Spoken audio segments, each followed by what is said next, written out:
नमस्कार, जय हिंद दोस्तों। आज हम देखने वाले हैं ज्ञान बिंदु जीएस एकेडमी का प्रैक्टिस सेट। और ये जो आपका प्रैक्टिस सेट निकाला गया है ये आपका न्यू प्रैक्टिस सेट है। आप यहाँ पे देख पा रहे होंगे, इसमें आपका 15 प्रैक्टिस सेट दिया हुआ है। आज हम देखेंगे आपका इसका सेट नंबर 7। पूरा वीडियो का आप देखिएगा। ये जो आपका प्रैक्टिस सेट है बहुत ही इंपॉर्टेंट है आपके एग्ज़ाम के लिए। एग्ज़ाम आपका बहुत ही नज़दीक है, तो उम्मीद है कि आप इसको पूरा देखेंगे। और यहाँ से आपका सर का दावा है कि आपका 50 से 55% जो है आपको एग्ज़ाम में डायरेक्ट देखने को मिलेगा। तो देख करके जाइएगा, क्योंकि उनका जो किताब होता है कहीं ना कहीं एग्ज़ाम में बहुत अच्छा खासा हेल्प करता है। तो उम्मीद है कि आप इसको पूरा देखेंगे। कम से कम वीडियो को लाइक करके जाइएगा, क्योंकि आप सभी लोग के लिए ही इतना मेहनत किया जा रहा है कि आपका रिवीजन अच्छा होगा और आप एग्ज़ाम में अधिक से अधिक स्कोर लाने का प्रयास करेंगे। पहला प्रश्न है कि अधा एवं बिख नामक सिक्के किस शासक के शासनकाल में जारी किया गया था? बताइएगा कौन से शासनकाल के यानी शासनकाल में जारी किया गया था। तो यह आपका हो जाएगा ऑप्शन डी, फिरोज शाह तुगलक के ये शासनकाल में जारी किया गया था। ऑप्शन डी सही इसका उत्तर हो जाएगा। ठीक है, चलिए आगे देखते हैं। आपका अगला प्रश्न है क्वेश्चन नंबर 2। कृषकों की सहायता के लिए किस मध्यकालीन भारतीय शासक ने पट्टा एवं कबूलियत की व्यवस्था जो है प्रारंभ किया है? पट्टा एवं कबूलियत, तो दोस्तों ये आपका हो जाएगा ऑप्शन ए, शेर शाह के शासनकाल में ये आपका हुआ था पट्टा एवं कबूलियत। आप इसको अच्छे से याद रखेंगे। देखिए, किसानों को शोषण से बचाने के लिए शेरशाह ने पट्टा और कबूलियत व्यवस्था को आरंभ किया था। वही हम बात करेंगे, पट्टा एक राजकीय पत्र होता था जिससे उपज के क्षेत्र, उत्पादन एवं भू राजस्व की जानकारी लिखी होती थी। किसानों से कबूलियत के रूप में सहमति पत्र हासिल कर लिया जाता था। तो इस पॉइंट को आप अच्छे से याद रखेंगे। आगे है कि व्यापार चक्र में होते हैं क्या? देखिए, व्यापार चक्र में कितने चरण होते हैं, ये प्रश्न आपका एग्जाम में कई बार पूछा जाता है। तो दोस्तों ये आपका हो जाएगा ऑप्शन डी, 4 चरण होते हैं। कितने चरण? 4 चरण, यानी ऑप्शन डी इसका सही उत्तर हो जाएगा। चारों को याद रखेंगे। आपका संकुचन होता है पहला, दूसरा आपका गर्त होता है, तीसरा आपका विस्तार होता है, चौथा आपका शीर्ष होता है।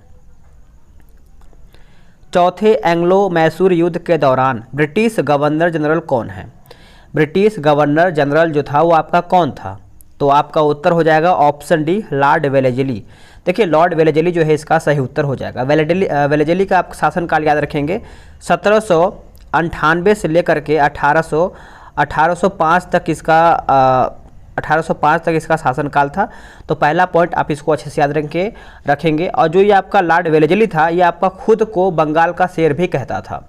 सहायक संधि की नीति जो है 1798 प्रारंभ किया था इसी ने। और सबसे पहले 1798 में यह संधि जो है हैदराबाद के निजाम से हुआ था। आगे आपका प्रश्न है, बोला कि सिलिनैक्स 2022 से संबंधित निम्न कथनों पर विचार करके बताना है। सिलिनैक्स, आराम से क्वेश्चन को देखेंगे, आंसर आप सभी लोग करेंगे। तो देखिए, 5वें का जो सही उत्तर है दोस्तों ये आपका हो जाएगा ऑप्शन सी, 1 और 2। देखिए, यह भारत तथा श्रीलंका के मध्य एक द्विपक्षीय समुद्री अभ्यास है। दूसरा आपका यहाँ पे बोला है कि यह अभ्यास 9वां संस्करण 7 से 10 मार्च 2022 के मध्य विशाखापट्टनम में आयोजित जो है हुआ है।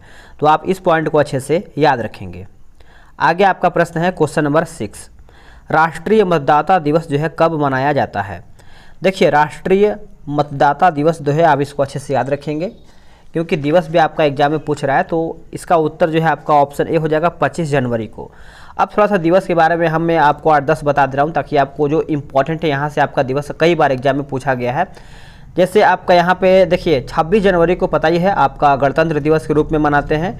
29 जून है, 29 जून को आप सब लोग याद रखेंगे, राष्ट्रीय सांख्यिकी दिवस के रूप में मनाते हैं। 29 अगस्त के दिन हम राष्ट्रीय खेल दिवस के रूप में मनाते हैं। और जो आपका 28 फरवरी दिया हुआ है ये हम राष्ट्रीय विज्ञान दिवस के रूप में मनाते हैं। और भी आपका इंपॉर्टेंट है, जैसे आपका 8 मार्च हो गया अंतर्राष्ट्रीय महिला दिवस, 15 मार्च आपका विश्व उपभोक्ता अधिकार दिवस, 22 मार्च को हम मनाते हैं विश्व जल दिवस और बिहार दिवस। तो इतना आप याद रखेंगे। और भी आपका बहुत सारा है, लेकिन इतना हमें बताने लगूंगा तो वीडियो बहुत लंबा बन जाएगा। 7वां प्रश्न है कि अशोक के किस शिलालेख में धम्म नीति की व्याख्या जो है किया गया है? आप कमेंट करके बताएंगे कि क्या मैं इसका व्याख्या करते हुए लंबा वीडियो बनाऊं या फिर शॉर्ट वीडियो बनाऊं। सिर्फ आंसर बता के चला जाऊं। अगर आपका कमेंट रहेगा कि लॉन्ग वीडियो बनाऊं तो मैं आपके कमेंट के हिसाब से वीडियो थोड़ा सा लंबा कर सकता हूं, ताकि डिटेल आपको जब मालूम चलेगा तो आप अच्छे से वो क्वेश्चन जो है क्लियर कर पाएंगे।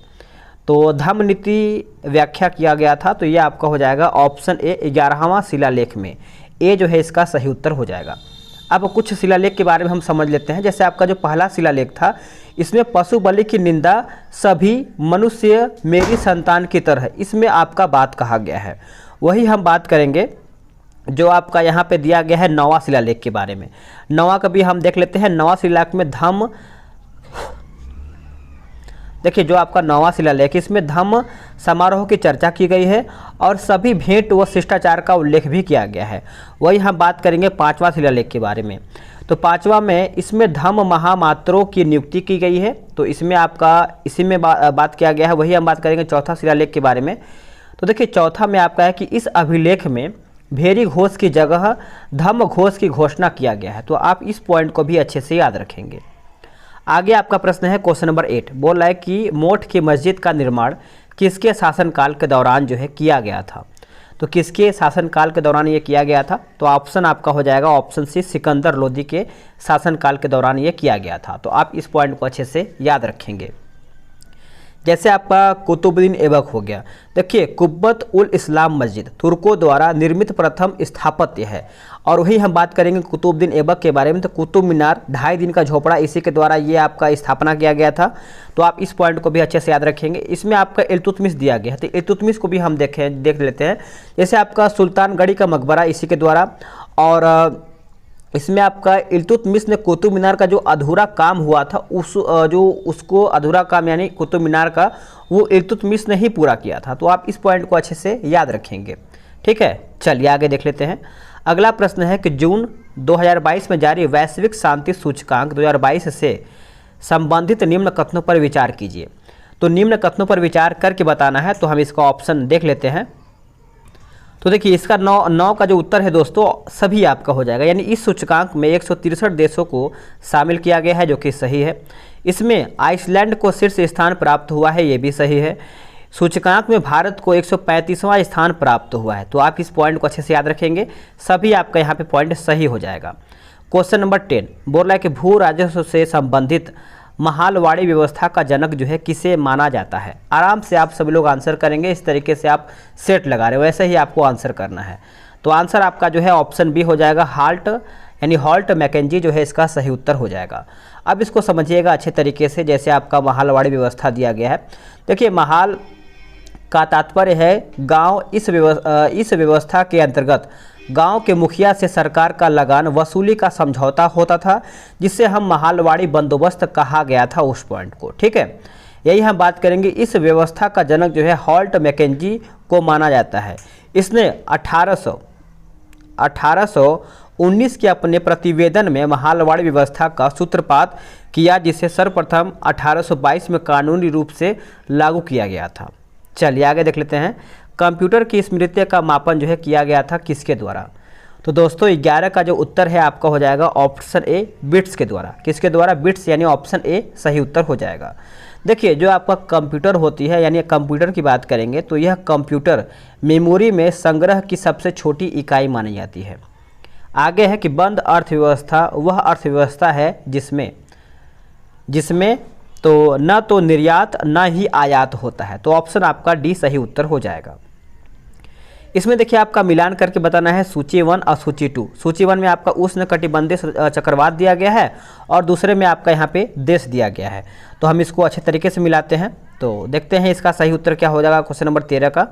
तो जो इसमें आपका 13 नंबर का दिया है, जैसे आपका उष्णकटिबंधीय की बात करेंगे तो इसका उत्तर जो है आपका 13 का बी हो जाएगा। देखिए बेंगुओ की बात करेंगे तो ये आपका हो जाएगा फिलीपींस। हरिकेन की बात करेंगे तो संयुक्त राज्य अमेरिका हो जाएगा। टाइफून आपका हो जाएगा चीन में हो जाएगा। और जो आपका विली विली दिया गया है ये आपका हो जाएगा ऑस्ट्रेलिया में। तो आगे देख लेते हैं आपका क्वेश्चन नंबर 14 नंबर। संचार उपग्रह वायुमंडल के किस स्तर में अवस्थित किए जाते हैं? संचार उपग्रह, तो दोस्तों ये आपका हो जाएगा ऑप्शन डी, बहिर्मंडल में। अब इसको समझिएगा अच्छे तरीके से।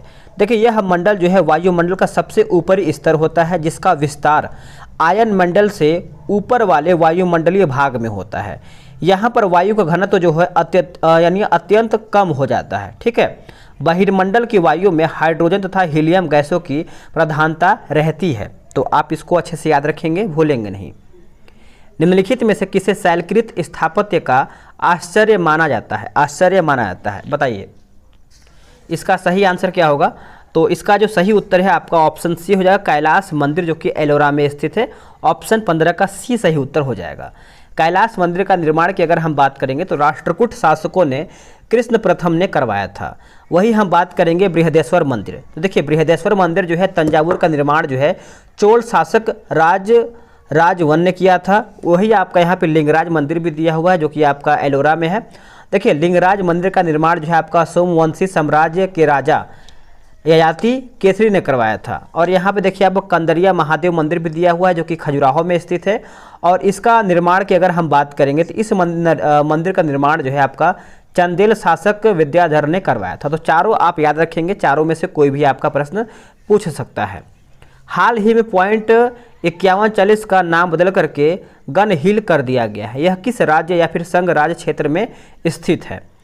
तो दोस्तों इसका जो सही उत्तर है 16 का ऑप्शन सी हो जाएगा, लद्दाख में। कहाँ पे?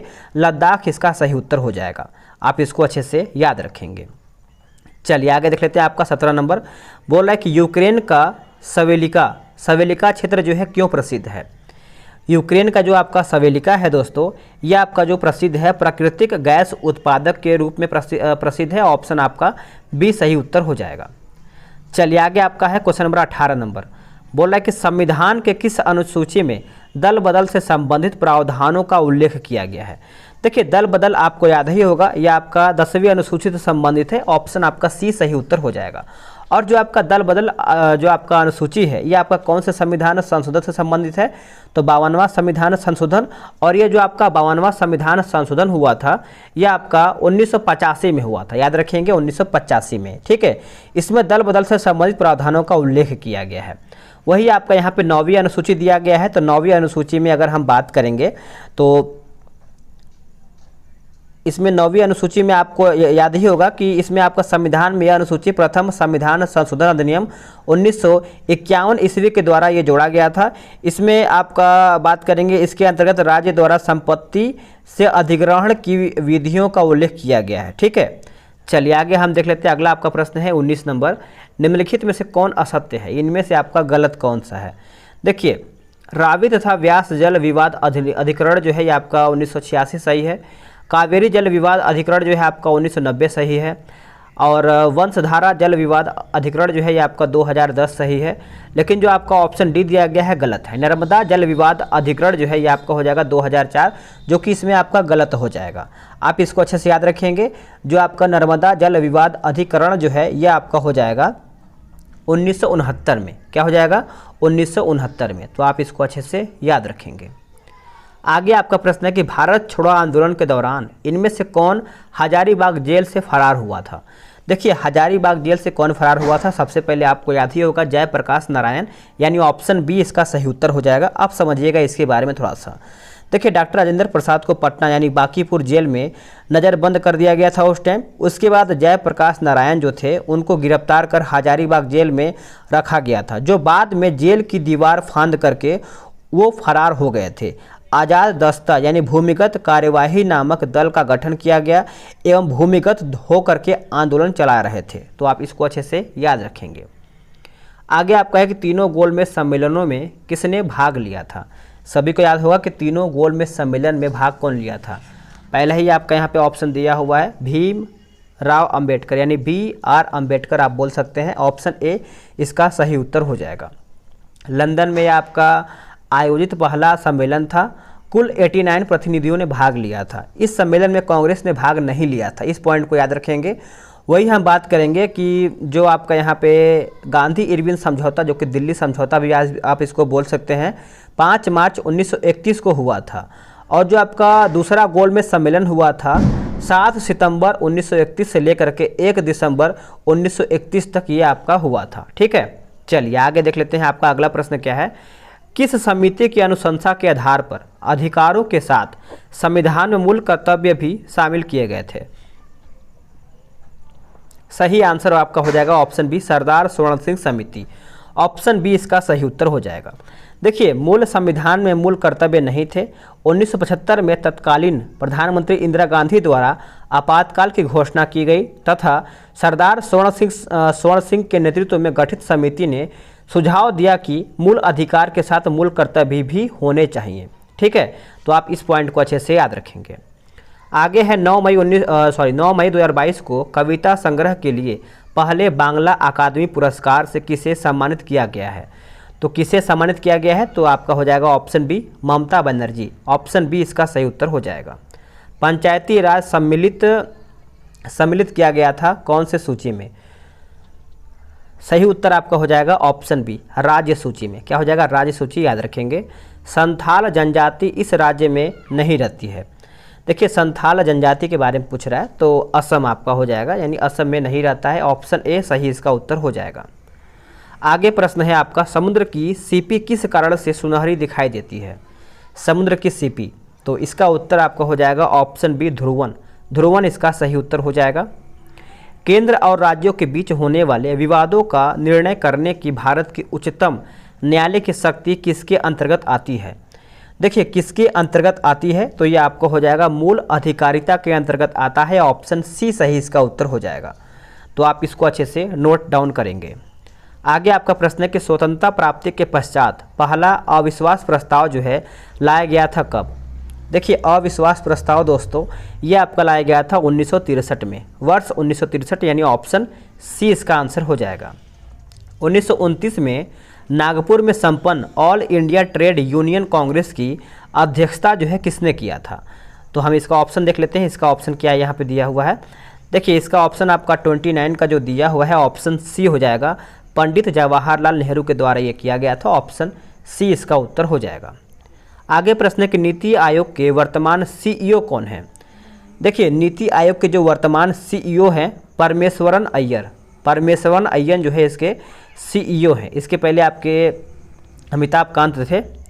2011 की जनगणना के अनुसार निम्नलिखित राज्यों में से किसमें अनुसूचित जनजातियों की जनसंख्या का प्रतिशत उसके कुल जनसंख्या के प्रतिशत के हिसाब से न्यूनतम है? तो 31 का ऑप्शन आपको हो जाएगा ऑप्शन ए, उत्तर प्रदेश। क्या हो जाएगा? उत्तर प्रदेश। आगे आपका प्रश्न है कि sunrise over Ayodhya nationhood in our times किसकी पुस्तक का नाम है? देखिए, जो आपका पुस्तक का नाम है दोस्तों ऑप्शन सी हो जाएगा सलमान खुर्शीद। सलमान खुर्शीद। निम्नलिखित में से कौन सा एक सुमेलित नहीं है?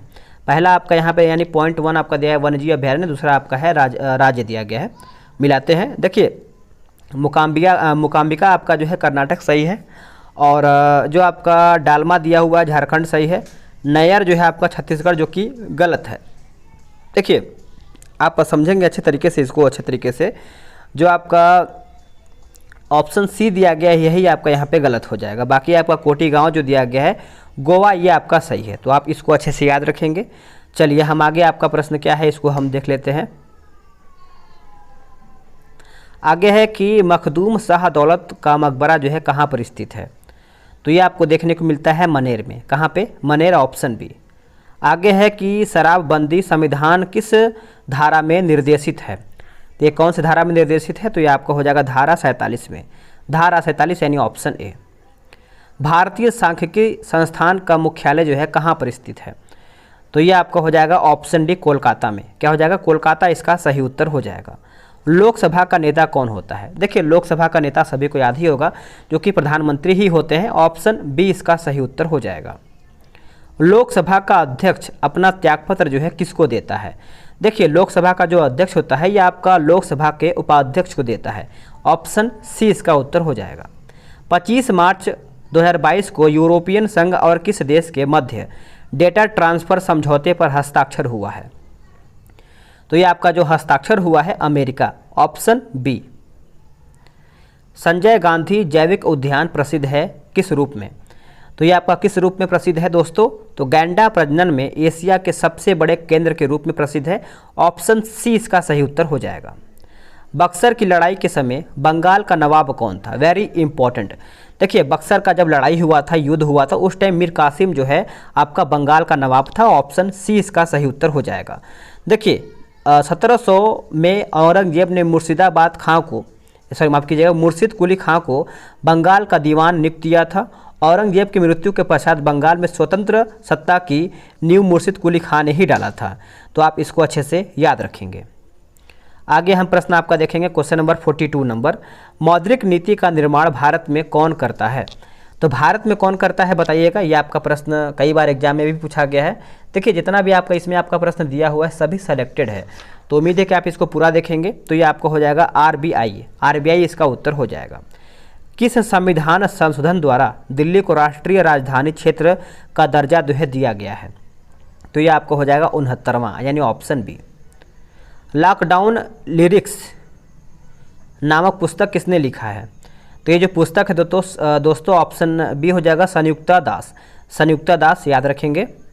निर्वाचन आयुक्त को पद से हटाया जा सकता है किसके द्वारा? जो निर्वाचन आयुक्त होते हैं उनको उपयुक्त में से कोई भी नहीं, यानी ऑप्शन के हिसाब से अगर हम बात करेंगे तो 45 का उत्तर डी हो जाएगा। ठीक है, देखिए संविधान के भाग 15 के अनुसार अनुच्छेद 324 से लेकर के 329 में निर्वाचन से संबंधित उपबंध यहाँ पे दिया गया है।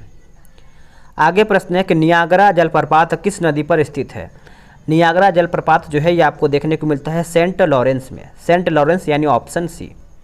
किस राज्य या फिर केंद्र शासित प्रदेश में पूर्व सैनिकों और युवाओं के लिए हिम प्रहरी योजना शुरुआत या फिर शुरू की जाएगी? हिम प्रहरी, तो ये आपका हो जाएगा ऑप्शन सी उत्तराखंड। क्या हो जाएगा? उत्तराखंड। न्यूनतम त्याग का सिद्धांत का प्रतिपादन जो है किसने किया है बताइए? तो ये जो आपका किया गया है J.S. मिल के द्वारा किया गया है, ऑप्शन सी आंसर हो जाएगा। चोल शासकों का राजकीय चिन्ह क्या था? देखिए चोल शासकों का राजकीय चिन्ह पूछ रहा है, तो ये आपको हो जाएगा ऑप्शन ए बाघ, इसका सही उत्तर हो जाएगा। संगम काल के तीनों राज्यों में चोल सर्वाधिक शक्तिशाली था, तो आप भी इसको अच्छे से याद रखेंगे। भारत का पहला व्यावसायिक स्तर का बायोमास आधारित हाइड्रोजन संयंत्र मध्य प्रदेश के किस जिले में स्थापित किया गया है? ये जो आपका स्थापित किया गया है दोस्तों खंडवा जो है इसका सही उत्तर हो जाएगा।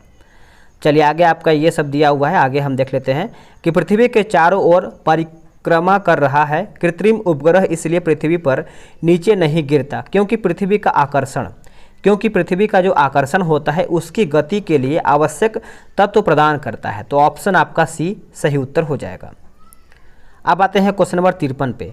बोल रहा है कि निम्नलिखित में से कौन से वृक्ष वर्ष में एक बार अपनी पत्तियां जो है गिरा देते हैं? बताइएगा। एक बार अपनी जो पत्तियां है गिरा देते हैं, सही आंसर आपका हो जाएगा ऑप्शन सी पर्णपाती वृक्ष जो है इसका सही उत्तर हो जाएगा। परमाणु में कक्षों को भरने का क्रम नियंत्रित होता है तो अफबाऊ सिद्धांत के द्वारा। अफबाऊ सिद्धांत यानी ऑप्शन ए इसका सही उत्तर हो जाएगा। निम्नलिखित में से कौन सा पदार्थ अत्यंत त्वरित होता है? देखिए अत्यंत त्वरित होता है तो मृत्तिका जो है इसका सही उत्तर हो जाएगा। आगे आपका है 56 नंबर, बोल रहा है कि तारा मछली निम्नलिखित में से किस संघ का प्राणी है? देखिए जो आपका तारा मछली है दोस्तों ये आपका हो जाएगा ऑप्शन डी इकाइनोडर्मेटा जो है इसका सही उत्तर हो जाएगा। किसी विद्युत चुंबकीय क्षेत्र में हाइड्रोजन परमाणु की लाइमेन श्रेणी आती है तो ये आपका हो जाएगा पराबैंगनी। क्या हो जाएगा? पराबैंगनी, इसका सही उत्तर हो जाएगा। 0.3 m की तरंग दैर्ध्य वायु में उत्पन्न होती है और यह 300 मीटर प्रति सेकंड की गति से यात्रा करती है। यह किस प्रकार की तरंग होती है? तो ये जो किस प्रकार की तरंग होती है तो श्रव्य तरंग होती है। ऑप्शन ए आप सब लोग आंसर सही करेंगे। द्रव्यमान m और वेग की एक गोली द्रव्यमान m के लकड़ी के बड़े ब्लॉक में दागी जाती है तो सिस्टम का अंतिम वेग क्या होगा? तो ये आपको हो जाएगा ऑप्शन ए, याद रखेंगे सभी लोग। स्तनधारियों के रक्त में सबसे बड़ी कोशिकाएं कौन सी होती हैं? तो कौन सी होती हैं दोस्तों? तो देखिए ये आपका हो जाएगा ऑप्शन ए इसका सही उत्तर हो जाएगा। देखिए अभी दिवाली का मौसम चल रहा है तो त्यौहार भी है तो कहीं ना कहीं हल्का फुल्का आप सभी लोग को पटाखे की आवाज़ आ रही होगी तो इसको आप इग्नोर कीजिएगा। ठीक है, तो 60 का उत्तर ए हो जाएगा, जिससे मैक्रो केज भी कहते हैं इसको हम। ठीक है, ये श्वेत रक्त कणिकाएं हैं तथा इनकी लंबाई करीबन 10⁻⁻15 m होता है।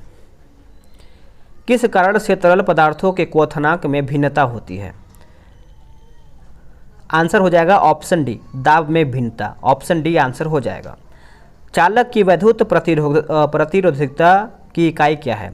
प्रतिरोधकता का इकाई पूछ रहा है, तो ये आपका हो जाएगा ओम मीटर, ऑप्शन डी।